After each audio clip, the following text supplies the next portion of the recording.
తాకట్టులో ఉన్న బంగారాన్ని విడిపించి ఆ రోజున మార్కెట్ ధర కట్టి మిగిలిన డబ్బును మీకు అందిస్తుంది కొమ్మూరి గోల్డ్. నమస్కారం, వెల్కమ్ టు ఐడ్రీమ్.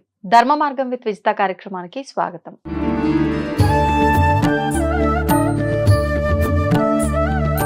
ప్రస్తుతం మనతో పాటు ఉన్నారు ప్రముఖ జ్యోతిష్య వాస్తు పండితులు, లలితా ఉపాసకులు నానాజీ పట్నాయక్ గారు. ఇప్పుడు వారితో మాట్లాడదాం. నమస్కారం అండి. శ్రీమాత్రే నమః. మనకి ఈ మాఘమాసంలో వచ్చే సంకష్టహర చతుర్థి అనేది చాలా విశేషమైనది అని చెప్పి, దాని వెనకాల కూడా అంటే పురాణాల్లో ఏదో స్టోరీ కూడా ఉంది అని చెప్పి విన్నాను. ఎందుకు అంత విశేషం ఈ మాఘమాసంలో వచ్చే సంకష్టహర చతుర్థి? దాని గురించి అంటే మాఘమాసంలో సర్వసాధారణంగా ఏంటంటే నదీ స్నానాలు చేస్తారు, మాఘపాటి ఆదివారాలు చేస్తారు, మాఘమాస పౌర్ణములు చేస్తారు. మాఘమాసంలో పర్టికులర్గా గణపతికి తర్పణము, అభిషేకాలు చాలా ఇదిగా చేస్తారు. అయితే ఎందుకు చేస్తారు అంటే, ఇక్కడ మాఘమాసంలో పర్టికులర్గా అభిషేకం కానీ తర్పణం, గణపతి తర్పణాలు కానీ చేసినప్పుడు ఆయుష్ పెరుగుతుంది. మాఘమాసానికి ఉన్నటువంటి తత్వం ఏంటంటే ఆయుష్ పెరిగేటువంటి, ఆయుష్ని పెంచే తత్వం ఉంటుంది. తర్పణాలు ఇవ్వటం వల్ల, తర్పణాలు చేయడం వల్ల, పితృదేవత తర్పణాలు అనుకోండి, గణపతి తర్పణం అనుకోండి. గణపతికి కూడా తర్పణం వదులుతాం. యాక్చువల్గా తర్పణ ప్రియుడు అంటారు గణపతిని, శివుడు అభిషేక ప్రియుడు అంటూ ఉంటారు. అలా ఈ మాఘమాసంలో ఎవరైతే చంద్రశేఖర అష్టకం చదువుతారో, మన జన్మజాతకంలో అష్టమ స్థానం పాడవుతుందండి. అష్టమ స్థానము, మూడో స్థానము పాడై ఆ మహాదశలు అంతర్దశలు వస్తూ దానికి మరలా మారక బాధక ఫలితాలు అంటారు. అంటే మారక స్థానాలను 2-7 ఫలితాలు కనుక వస్తే మరణం జరుగుతుంది. అయితే ఎవరైనా కొంత పుణ్యం చేసుకుంటే కొంతవరకు హాస్పిటలైజేషన్ అయ్యి మళ్ళీ బయటపడడం, ఇట్లాంటివి జరుగుతాయి. గండం అంటారు దాన్ని. ఆ రకంగా ఎవరికైతే గండకాలం నడుస్తుందో ఈ మాఘమాసంలో చేసేటువంటి ఎటువంటి పూజ అయినా సరే ఆయుష్ని పెంచుతుంది. అందులో సంకష్టహర చతుర్థి ఉన్నప్పుడు, సంకష్టహర చతుర్థి చేసుకోవడం వల్ల ఏమవుతుందంటే, పర్టికులర్గా కొంతమందికి నర్వ్ రిలేటెడ్ ఇష్యూస్ వస్తాయి చూసారా, బ్రెయిన్లో క్లాట్ అవ్వడం కానివ్వండి, లేకపోతే ఇంకొంచెం నరాలు ఏదైనా లాగడం కానివ్వండి, నర్వ్స్ క్లాట్ అవ్వడం వల్ల ఆయన హాస్పిటలైజేషన్ అయ్యారు, పెరాలసిస్ వచ్చింది, ఇట్లాంటివి ఉంటారు చూసారా. గణపతిని ఆరాధించడం వల్ల ఆ క్లాట్స్ పోతాయి. ఓకే. ఎందుకు అంటే మనకి జన్మజాతకంలో ఎవరికైనా క్లాట్స్ ఏర్పడుతున్నాయి అంటే కేతు అండ్ సాటర్న్ కాంబినేషన్ వల్ల. అంటే కేతువు శని బాగోపోతే, శని గారి నీచబడి కేతువు బాగోకుండా, శనికేతు కాంబినేషన్ ఆర్ బుధుడికి సంబంధం వచ్చినప్పుడు వాళ్ళకి ఖచ్చితంగా వాళ్ళ లైఫ్లో ఆ పర్టికులర్ కొన్ని ఇయర్స్ అంటారు, ఆ పర్టికులర్ టైమ్స్లో క్లాట్స్ ఏర్పడము, నర్వ్స్ ఇష్యూస్ రావడం, వాళ్ళకి నర్వ్ రిలేటెడ్ ఇష్యూస్ ఎక్కువగా వస్తాయి వాళ్ళకి. అలాంటప్పుడు మీకు నరాల్లో సన్నటి, మన వెంట్రుక కంటే సన్నగా ఉండే నరాల్లో బ్లడ్ ఫ్లో ఆగిపోతూ ఉంటుంది. దీనివల్ల ఏమవుతుందంటే చాలా మటుకు వాళ్ళకి చాలా అంటే చాలా బాగుంటుంది వాళ్ళ లైఫ్ అనేటువంటిది. అది కేవలం అది ఒక్క దగ్గరే కాదు, వాళ్ళ లైఫ్లో ఇతర కారణాల వల్ల ఆగిపోతుంటాయి. కొన్ని పనులు బ్లాక్ అయిపోయిందండి, ఆ పనులు ఆగిపోవడము, ఒక వివాహం ఆగిపోవడం అనుకోండి, ఒక బిజినెస్ ఆగిపోవడం అనుకోండి, ఇవన్నిటికీ కూడా సంకష్టహర చతుర్థి. అందులో పర్టికులర్గా మాఘమాసంలో చేసేటువంటి తర్పణాలు మరింత బ్రహ్మాండంగా వాళ్ళకి ఫలితాలు ఇస్తాయి. అయితే ఇక్కడ మనం ఎంత నమ్మకంతో చేస్తున్నాము ఈజ్ మోస్ట్ ఇంపార్టెంట్. ఏదో వీడియోలు చెప్పారు మనం చేద్దాము అన్నట్టు కాకుండా కంప్లీట్గా నమ్మి చేయాలి. నమ్మకమే భగవంతుడు చెప్పాలంటే. అంటే నమ్మకము అంటే భగవంతుడు ఉన్నాడు, మేము అనుకున్నది తీరుస్తాడు, లేకపోతే మా కష్టాలను తొలగిస్తాడు అనే నమ్మకమా, లేకపోతే అంటే ఎటువంటి నమ్మకం? భగవంతుడు ఉన్నాడని నమ్మకం. ఉన్నాడన్నప్పుడు మీరు మీ ఇది వేరే ఉంటుందండి. ఇప్పుడు ఎగ్జాంపుల్, ఇక్కడ ఎవరో ఉన్నట్టు ఒక కుర్చీలో ఒక మనిషి ఉన్నాడని ఫీల్ అయ్యి మీరు ఏదో యాక్టింగ్ చేయడం వేరు, నిజంగానే ఉన్నాడని ఫీల్ అయినప్పుడు వేరే ఉంటుంది కదా. పక్క రూమ్లో మీ అమ్మగారు ఉన్నారనుకోండి ఉదాహరణకి, ఆ పిలుపులో వేరే ఉంటుంది.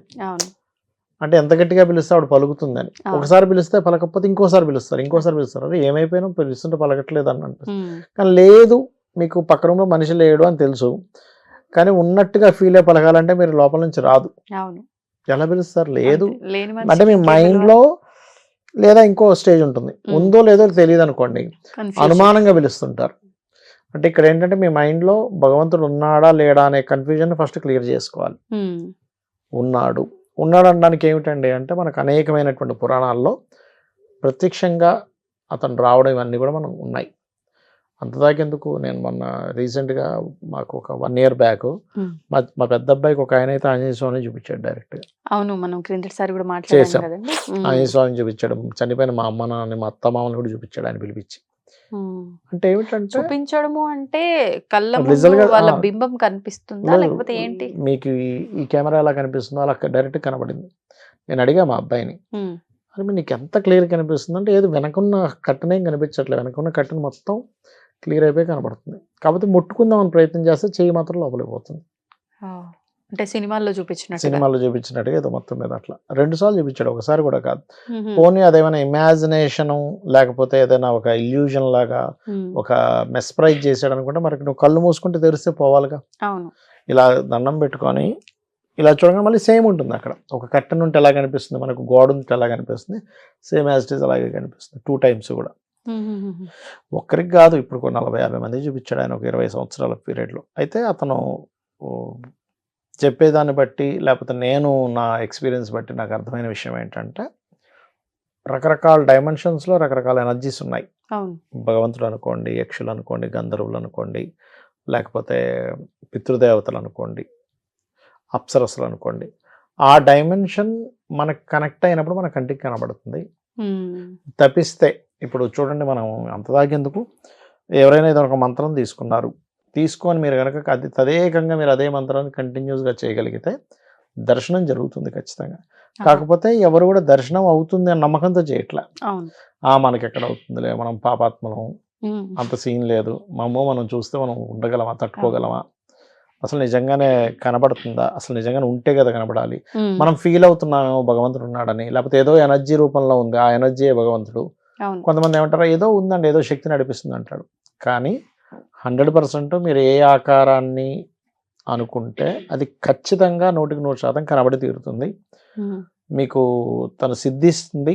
మీరు ఏదైనా అనుకుంటే పని కూడా అవుతుంది. పని చేసి పెడతాయండి దేవతలు. దేవతలు పని చేసి పెడతాయి. మీరు ఒక మంత్రం మీకు సిద్ధించింది అనుకోండి, ఇప్పుడు ఎగ్జాంపుల్ మీరు ఉన్నారు, ఒక మంత్రం సిద్ధింపజేసుకున్నారు, మీకు పలానా ఇబ్బంది ఏదో ఉంది, చెప్పారు అమ్మవారికి, అమ్మాయి ఇట్లా అవుతుంది ఏంటి అని, వెళ్ళి అక్కడ క్లియర్ చేసుకుని వస్తుంది ఖచ్చితంగా దేవతలు. ఇంకా అందులో డౌట్ ఏం లేదు. కాకపోతే మీరు నిష్టగా రోజు అదే పనిగా 3 కాలాల్లో కానీ 2 సార్లు అయినా సరే రోజుకి కనీసం ఒక 10 మాలలైనా తిప్పాలి. కంప్లీట్ నమ్మకంతో ఆ పూజ చేసేటప్పుడు కూడా అక్కడ అమ్మవారు ఉందనే భావంతో మీరు నైవేద్యం పెట్టడం కానీ, పుష్పాలు పెట్టడం కానీ ఉంది. ఇంకా కంప్లీట్ అక్కడ ఉంది.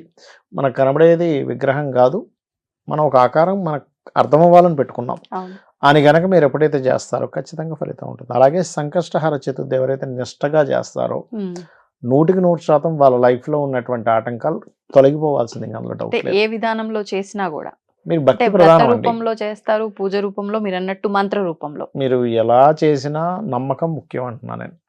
ఉన్నారు అనే ఫీల్ అయి చేయడం వేరు, ఉన్నారో లేరో అన్నప్పుడు మీ మనసు కనెక్ట్ అవ్వదు కదా. ఎందుకు అనుమానంతో చేయొద్దు అంటారంటే, ఫస్ట్ మీ మనసు కనెక్ట్ అవ్వదు. నేను మీకు చెప్పాను, పక్క రూమ్లో మీ అమ్మగారు ఉన్నారు అన్నప్పుడు మీ టోను పిలిచే విధానంలో వేరే ఉంటుంది.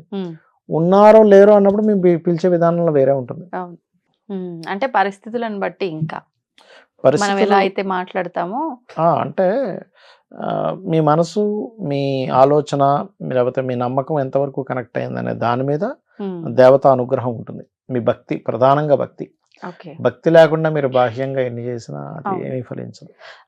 అంటే కొంతమంది చెప్పింది ఏంటంటే, సంకష్టహర చతుర్థి ఒక్కసారి కనుక మనం స్టార్ట్ చేస్తే, అది మనం ఏ రకంగా స్టార్ట్ చేసినా ఖచ్చితంగా కొన్ని వారాలు, వారాలు కాదు, కొన్ని టైమ్స్ ఖచ్చితంగా చెయ్యాలి అని చెప్పి అంటూ ఉంటారు. ఇది వాస్తవమేనా? అంటే 21 సార్ల, 9 సార్ల అట్లా అని చెప్పి ఒక సంకల్పం పెట్టుకోవాలండి. సంకల్పం చెప్పుకొని చేసుకోవచ్చు. కాకపోతే మీరు ఎన్ని ఎక్కువ సార్లు చేస్తే మీరు అంత మోక్షానికి దగ్గర అవుతుంటారు. అంటే జన్మరాహిత్యం జరుగుతుంటుంది అది. అంతేగాని ఇన్నిసార్లు చేస్తేనే భగవంతుడు మెచ్చుకుంటాడు, ఇన్నిసార్లు చేస్తే మెచ్చుకోవడం ఏం లేదు. మీకోసం చేసుకుంటున్నారు, ఆయనకేం పోయింది ఎన్నిసార్లు చేస్తారు అట్లా. ధన్యవాదాలండి. శ్రీమాత్రే నమః. తవ్వుతూనే శివలింగం. సరే, దాన్ని అట్లా కప్పేసేయండి, చూపించదండి. Krishna is there. మూర్తి పూజ కాదు, సాక్షాత్ బ్రజేంద్ర నందన భగవాన్ ఉన్నారు మూర్తిలో.